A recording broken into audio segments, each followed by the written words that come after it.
I'm gonna say that when I played your game, I was so uncomfortable, and that's not bad. What did you think of the jam? So the jam itself, the organization, the themes. I think we are thinking the same. Like the restrictions are too much. We already too mentioned much. there's like a huge 3-page Q&A. Do you have any advice to the viewers back at home? Prepare your submission. Yeah. That's actually new advice. I don't think I've ever heard anyone say that, and it's so true. I had so many.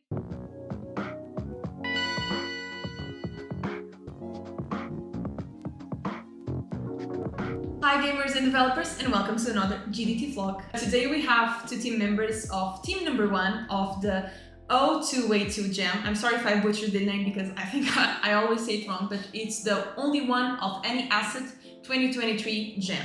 And you might have seen the other vlog of team 2, but this is team 1, like I mentioned.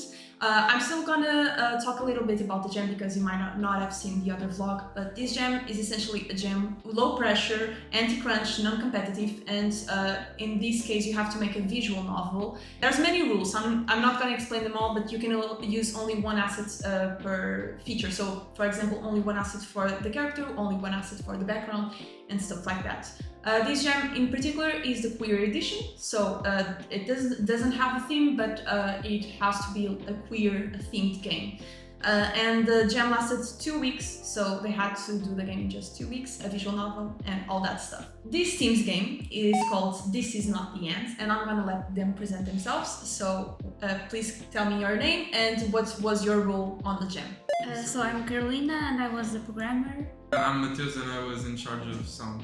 Yeah, and they had one more team member, which was Beatriz Azevedo, who was the artist, and they all worked on the narrative for the game. Now on to the game itself. Can you tell us about your game? It's like a really short visual novel about breaking up with somebody. Mm-hmm. And the game is basically you choose to break up with them in the rudest way and the nicest. Think about a relationship that it will eventually end. Like I mentioned, this game had to be a queer game, at least from what I understood of the rules of the jam. So can you tell us why did you choose that theme correlated to the queer thematic? So I think we followed a more dramatic path.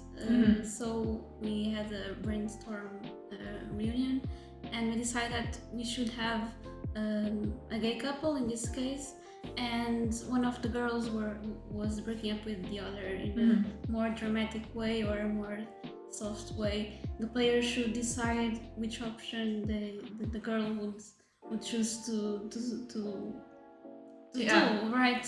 I'm gonna say that when I played your game, I was so uncomfortable, and that's not bad. That's not bad because it's an uncomfortable situation. But it was really funny because I was reading, like I was the person trying to break up with the other one, and I was like, "This is horrible. I feel so bad."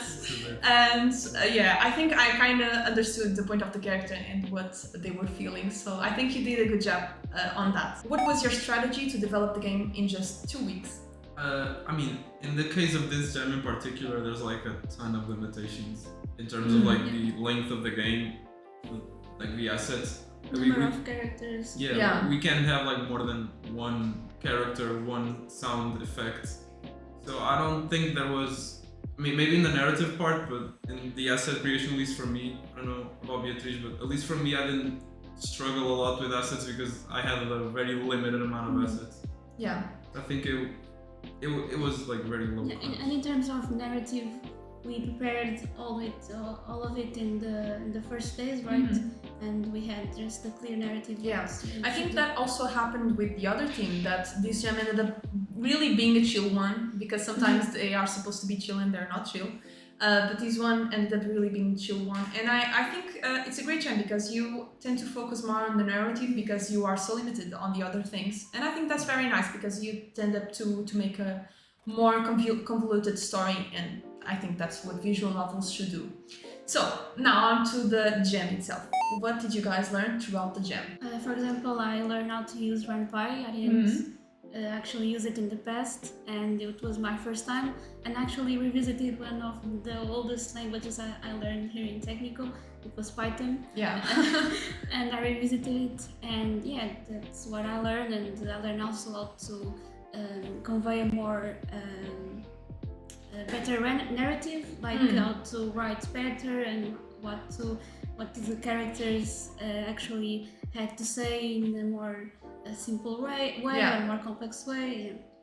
Okay, what about you, Matheus? Yeah, in terms of the narrative, I say, from what I helped, I also learned how to write shorter narratives and keep things simple because that was necessary. And in terms of music, I think I already had some songs similar, so I didn't really learn from that, but I learned a bit from sound effects.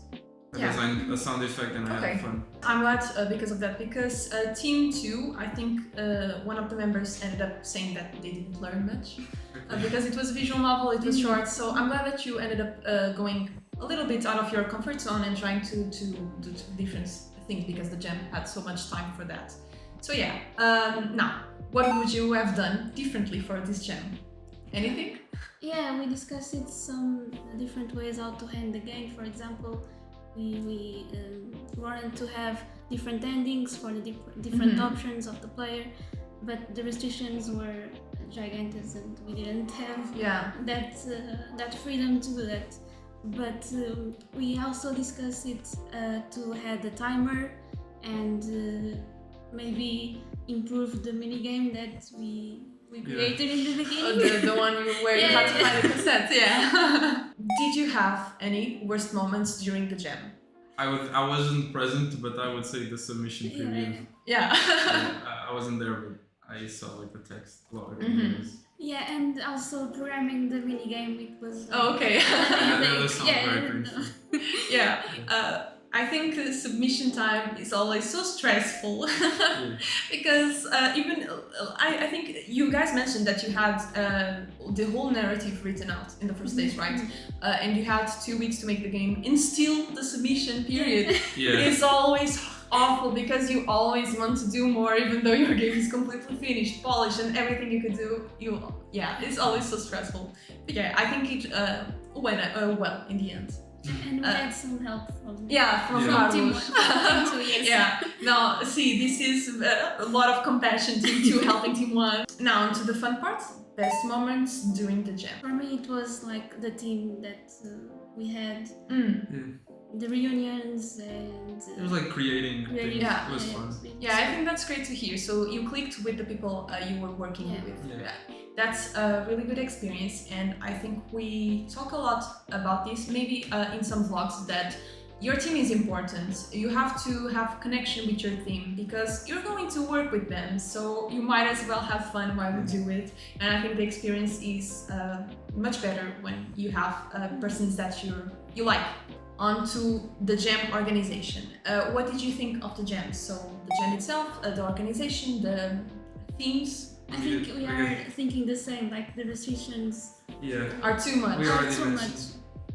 I mean, it has like, it's kind of enjoyable to not have to worry about creating a ton of content and like competing on that scale because other people might have like 2 weeks without any other things to do. So it's kind of enjoyable to not compare yourself to others who had way more time. Yeah. But it's also a bit restrictive if we want to tell a story that's like has 2 endings. We can't because they count differently. So 2 endings count for the word limit.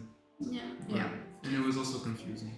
Yeah. So the restrictions. There's like a huge 3-page Q&A. Yeah. I think I mentioned this in the vlog before of Team 2 that the website, for me at least, it was very confusing.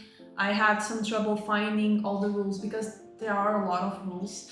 So yeah, I think I agree with you. I like the gist of the jam. So you have to work with so little. I think you end up being more creative. But yeah, I think you're right in this case. So now, do you want to keep developing the game? No. It works. I think it works as like a little story. Yeah, I think. Myself. Short but sweet. Yes, exactly. Yeah, I think it also works. So I played your whole game, and like I said, I was very uncomfortable. So I think it was actually a good experience, which is kind of weird to say. But yeah, I think maybe making your game longer would just make me so uncomfortable. I couldn't stand it anymore. Like if we were to keep developing, maybe we just like fix things. Yeah. And increase Polish. Yeah. Okay. Exactly. Yeah, so my last question for you guys is, do you have any advice to the viewers back at home? Prepare your submission Yeah. Yeah. so that in the final minutes you don't have a lot of stress like we had. Yeah. That's actually new advice. I don't think I've ever heard anyone say that, and it's so true. I had so many jams where I had to submit like so fast because nothing was prepared, so I completely agree. Please prepare your submission in time, even if it's not finished. That's really good advice. As always, thank you for watching, and thank you for watching all our videos. Please go check our other vlogs, our stream. We had Coffee and Games stream last weekend, or I think so, something like that. So please go watch that one because we talk with lots of people. And yeah, keep updated on our social network, keep watching what we're doing, and we'll see you later. Bye! Bye.